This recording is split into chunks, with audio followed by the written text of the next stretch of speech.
What if a forgotten seed carried a protein content comparable to beef? What if it could thrive in heat that turns modern crops to dust? And what if, for 5,000 years, it was an engine of survival in the hottest deserts on Earth, and then we threw it away?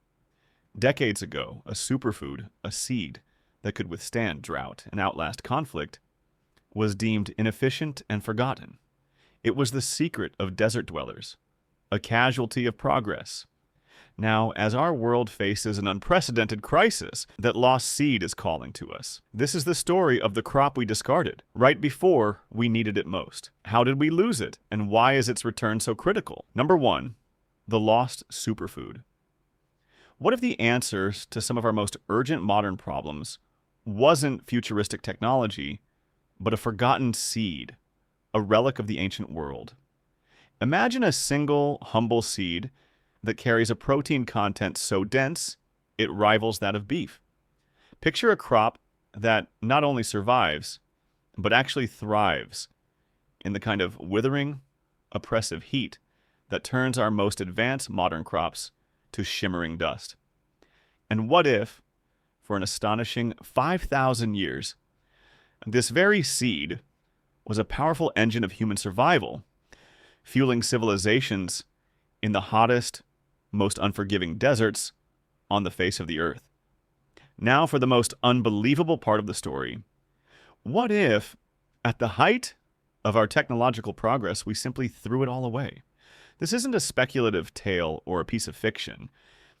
This is the documented history of a true superfood, a casualty of our relentless march toward a narrow, industrialized future. Decades ago, this miracle of resilience, a seed that could withstand biblical drought and outlast the chaos of human conflict, was critically misjudged. It was deemed inefficient, old-fashioned, and unprofitable. It was the treasured secret of desert dwellers, the lifeblood of indigenous nations, and it was unceremoniously discarded on the altar of progress. Now, as our world grapples with a convergence of unprecedented crises, from a rapidly changing climate to fragile global supply chains, that lost seed is calling to us from the dust of history. This is the incredible, cautionary story of the crop we so carelessly discarded, right at the precipice of the moment we would come to need it most. How did we manage to lose such a vital piece of our agricultural heritage? And why has its sudden, urgent return become one of the most critical stories of our time? The answer is a journey through history, ecology, and the very definition of human wisdom. Number two, a seed forged in fire. To truly comprehend the power of this remarkable seed, you must first understand the world that gave it life. It was not born in the lush, forgiving fields of a temperate paradise, but forged in the brutal, magnificent expanse of the Sonoran Desert. This is a landscape carved by heat and patience, a domain of savage extremes. Here, the sun is not merely a gentle source of life, but a relentless, scorching master, capable of pushing the air temperature past an almost unbelievable 118 degrees Fahrenheit.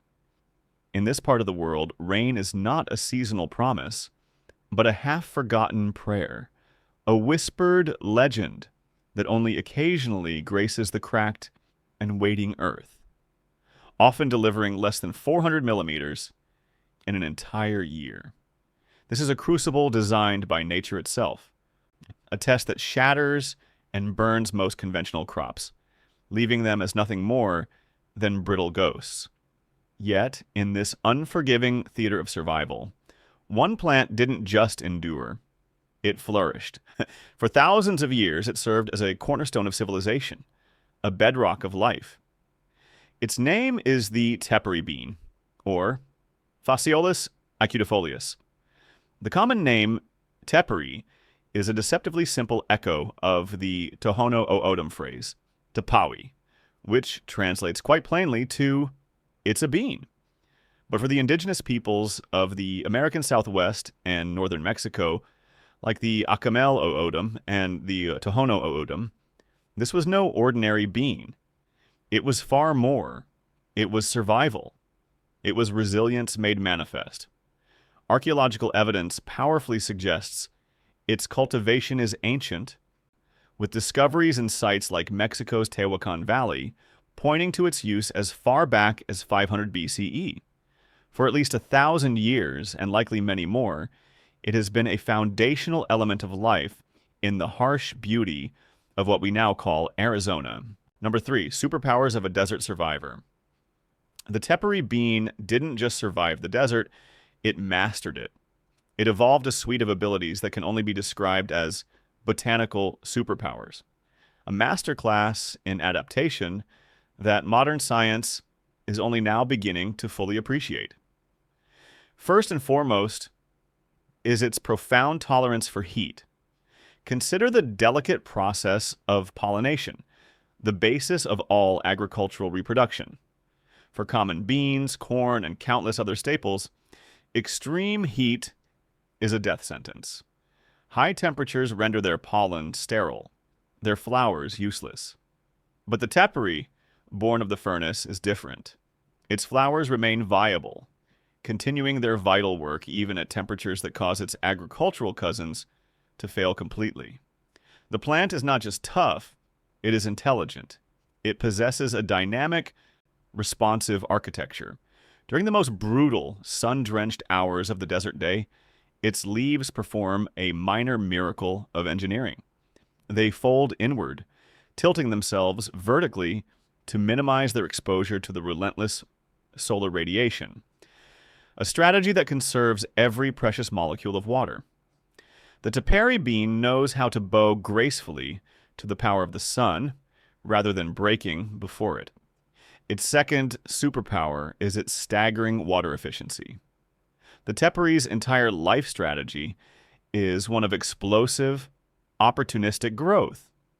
Planted to coincide with the arrival of the summer monsoons, it doesn't wait for sustenance to come to it. It immediately sends a deep, aggressive taproot plunging into the earth, a biological drill chasing residual moisture far below the surface, reaching depths other plants simply cannot.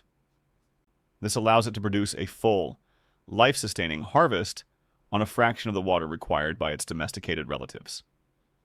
Rigorous scientific studies have confirmed this ancient wisdom, suggesting the tepary can yield its nutritional bounty on significantly less water, in some trials up to an incredible 75% less than common beans or soybeans.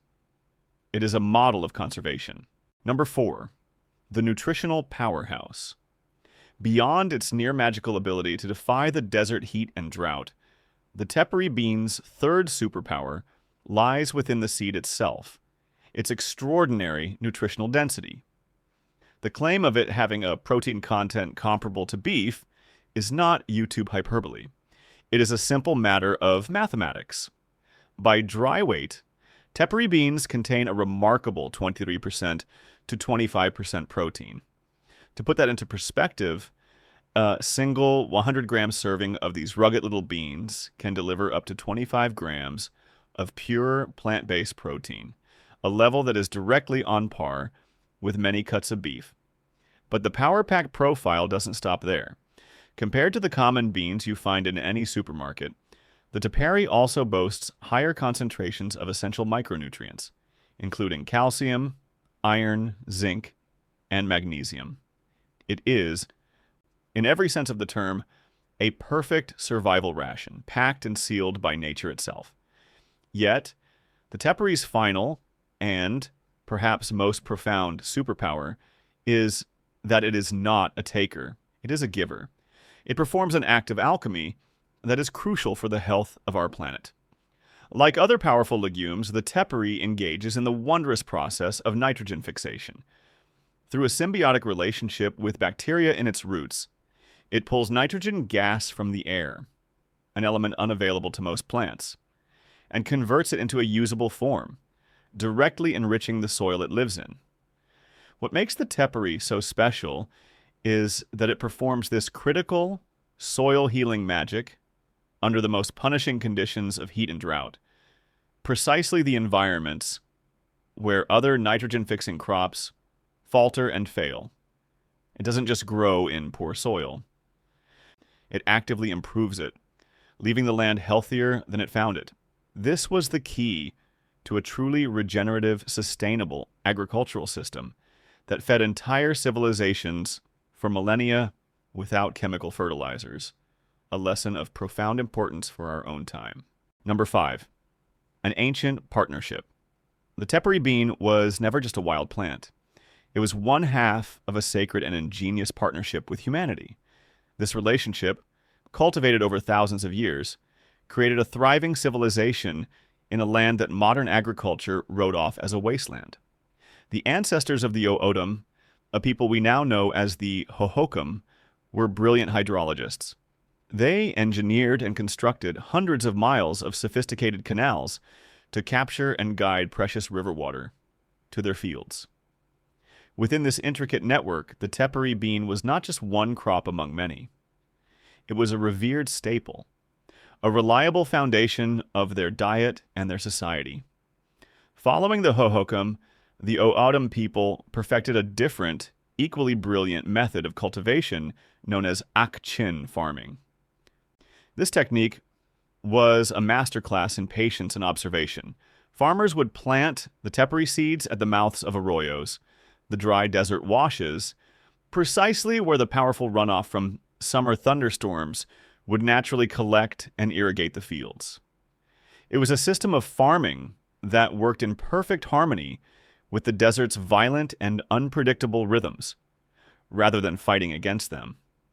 This intimate relationship between people and plant was woven into the very fabric of their cosmology. The tepary was not just food, it was a celestial marker. One foundational Tohono O'odham story beautifully illustrates its centrality, telling that the Milky Way itself was created when the trickster spirit, Coyote, scattered a handful of white tepary beans across the vast, dark expanse of the night sky. This is how essential it was. Life, culture, spirit, and even the heavens were all reflected in this tiny, wrinkled seed. By the early 20th century, historical estimates suggest the Gila River Pima were cultivating this bean on a massive scale, potentially harvesting over 1.5 million pounds annually. This was the golden age of the tepary bean, an age of profound partnership between human ingenuity and nature's most resilient creations. Number 6, the shadow of progress. The glorious, millennia-long golden age of the tepary bean was about to end. Its erasure was not a sudden, dramatic catastrophe, but a slow, quiet, and insidious forgetting. This great forgetting was born in the heady, optimistic decades following World War II, an era that gave rise to a new and powerful philosophy: industrial agriculture. The ethos of this new age was absolute control.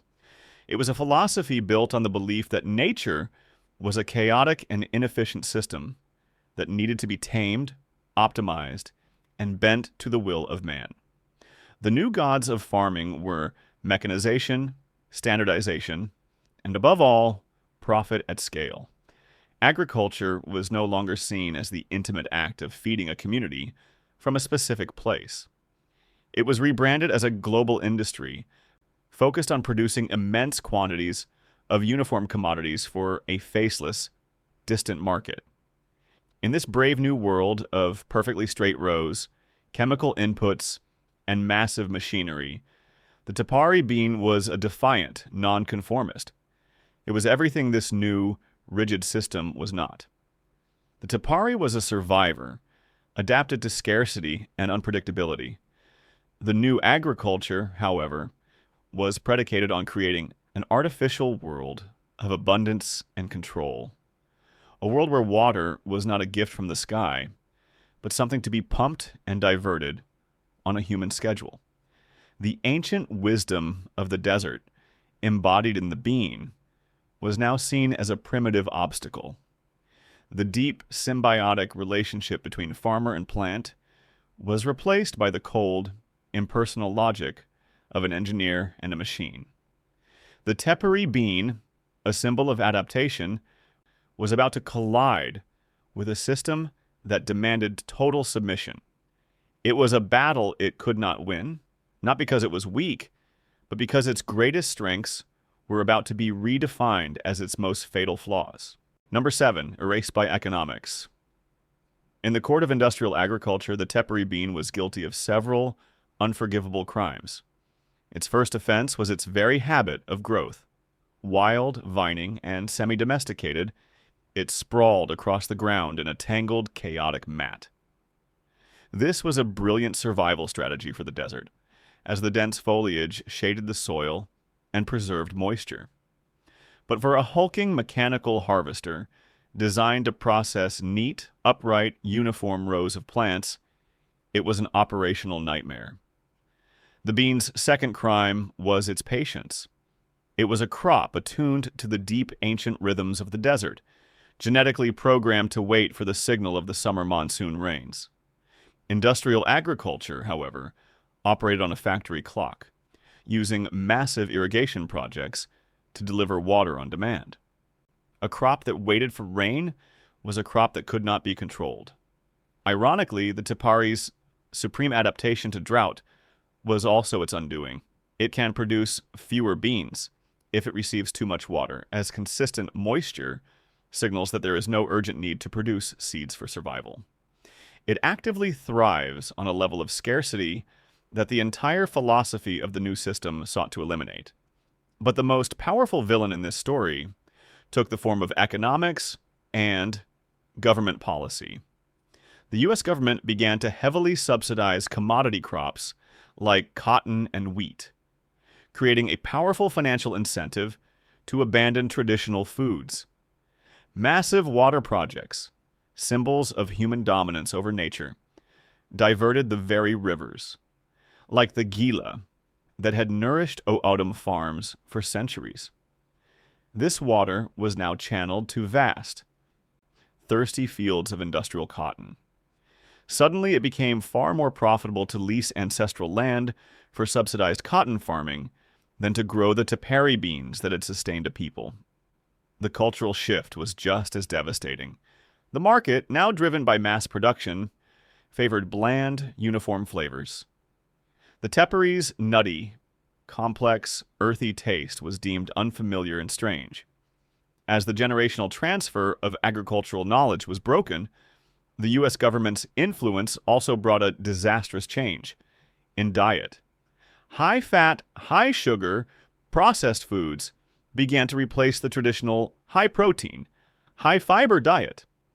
For a people whose physiology was adapted over millennia to this lean, powerful food source, the consequences were catastrophic, contributing to one of the highest rates of type 2 diabetes in the world. The food that kept them healthy was replaced by a diet that was making them profoundly sick. By the 1970s, the bean that could survive almost anything could not survive progress. Number 8, keepers of the flame. The tepary bean was pushed to the absolute brink of commercial and agricultural extinction, vanished from the spreadsheets and the vast irrigated fields of modern farming. But a story of resilience this epic does not simply end with a quiet, unceremonious death. While the juggernaut of industrial agriculture was systematically erasing the tepary from the landscape, the ancient seed found refuge. It was saved not in a high-tech, climate-controlled government seed vault, at least not at first, but in the most humble and sacred of places, in dusty coffee cans and old glass jars, tucked away in the cool, dark corners of adobe homes. On the reservations of the Tohono O'odham and the Gila River Pima, a small, defiant handful of families refused to let the bean disappear. They continued to plant small, personal patches of bafa, the O'odham word for their ancestral bean. And this was not a commercial enterprise. It was a deeply personal act of cultural preservation. They did it not for profit, but because their parents and grandparents had done it before them. They did it because they remembered the stories, because they remembered the taste of home, and because they understood that this bean was a living link to their ancestors. This quiet, decentralized resistance, happening in countless backyards and small plots, formed the first and most crucial line of defense. The second line of defense came from a new generation of outsiders, scientists and researchers, who looked at the teepery bean and saw not a worthless relic, but an evolutionary marvel. At the forefront of this movement was a young ethnobotanist named Gary Paul Nabon. In the late 1970s and early 80s, he began the vital work of listening to and learning from O'odham elders, recognizing that their knowledge was a priceless library of ecological wisdom. This urgent work led him to co-found Native Seeds Search in 1983, a non-profit organization dedicated to finding, saving, and preserving these agricultural heirlooms. It was a desperate race against time, a mission to save the keeper's seeds before the knowledge was lost forever.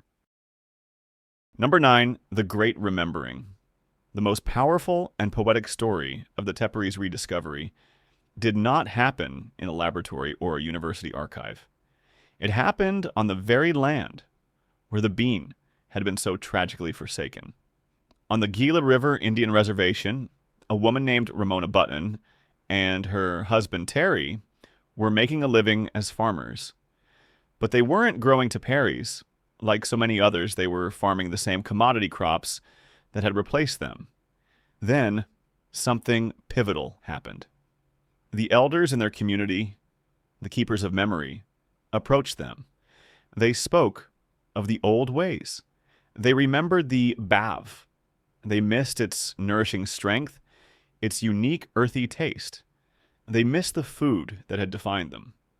They asked the Buttons, who had the land and the farming skills, a simple but profound question. Would they bring the tepury bean back? This request sparked a mission, but it came with a huge problem. Where would they even find the seeds? So much had been lost, plowed under for cotton and wheat. The search led Ramona back to her childhood home. There, sorting through the stored history of her family, she and Terry made a discovery that would change the course of their lives and the fate of the tepury bean. Inside a dusty old trunk, her father, a traditional farmer who had passed on, had left behind a sacred inheritance. Stored carefully inside a few small, unassuming glass jars were the very white and brown tepury beans he had saved from his last harvests. It was a message from the past, a handful of hope. With those precious heirloom seeds and the careful guidance of the community elders who still held the farming knowledge, the Buttons began the slow, patient process of relearning how to cultivate their ancestral crop. Their farm, aptly named Ramona Farms, became the ground zero, the vibrant epicenter of the tepury bean's modern revival. From just a few jars of seeds, they painstakingly rebuilt a harvest, becoming the crucial living link between the great forgetting and the great remembering. Number 10. The answer we threw away. The world that abandoned the tepury bean is gone. We now live in the world the tepury bean was built for. The cascading crises of the 21st century, extreme heat waves, historic droughts, depleted soils, and fragile, overextended supply chains, are the very conditions this ancient seed was masterfully designed to overcome. The tepari's supposed flaws have been transfigured by our new reality into its most urgent and necessary virtues. Its comeback is no longer just a matter of cultural preservation. It is a matter of strategic global survival. Its climate resilience is a proven fact, as regions from California to sub-Saharan Africa face down the terrifying prospect of permanent heat and drought. The tepury offers a working model of a crop that can still produce food. Its revolutionary water efficiency presents a powerful tool for food security in a world where fresh water is becoming the new gold. Furthermore, its nutritional profile is a direct antidote to the modern diet. The bean's high protein and fiber contribute to satiety, combating overeating. It also possesses an exceptionally low glycemic index, among the lowest of any bean, meaning it releases its energy slowly and is ideal for managing blood sugar. As O'odham communities began reintegrating traditional foods like the tepary, studies noted marked improvements in health outcomes. You can be part of this incredible comeback story. You can find seeds online from suppliers like Native Seeds, Search, or Ramona Farms. The process is simple. Plant the seeds an inch deep in a sunny spot after the last frost. They do not want to be coddled. Water them deeply but infrequently. In 60 to 120 days, you will harvest a piece of history. The dried beans have a wonderfully complex, nutty flavor, perfect for stews and salads. The journey of the tepary bean is a profound lesson for our times. It reminds us that the most powerful solutions are not always the newest. Sometimes they are ancient, patient, and buried in the past, just waiting for us to remember where to dig. If this story matters to you, if you believe this wisdom is worth preserving, then share this knowledge. Subscribe to this channel to help uncover more of these lost stories. And share this video. Every share plants a seed of knowledge, helping to ensure that this time, the tepary bean, the journey of the tepary bean, is more than the story of a plant. It's a lesson. A parable for our times. It reminds us that what we value is a choice. For generations, we chose speed over resilience, uniformity over diversity, and profit over nourishment. The tepary bean represents a different path. It is a symbol of adaptation and of the profound wisdom embedded in nature and in the cultures that have lived in harmony with it. It teaches us that the most powerful solutions are not always the newest. Sometimes they are ancient, simple, and patient. This single seed is a challenge to our modern assumptions. It proves that agriculture can heal the land, not just harvest from it, and it proves that the greatest innovations for our future may not come from a lab, but from listening to the stories of the past. The tepary bean has returned, brought back by the faith of elders and the dedication of a few who looked backward to find the way forward. Its story is a message of hope. The answers aren't always in the future. Sometimes they are buried in the past, waiting for us to remember where to dig.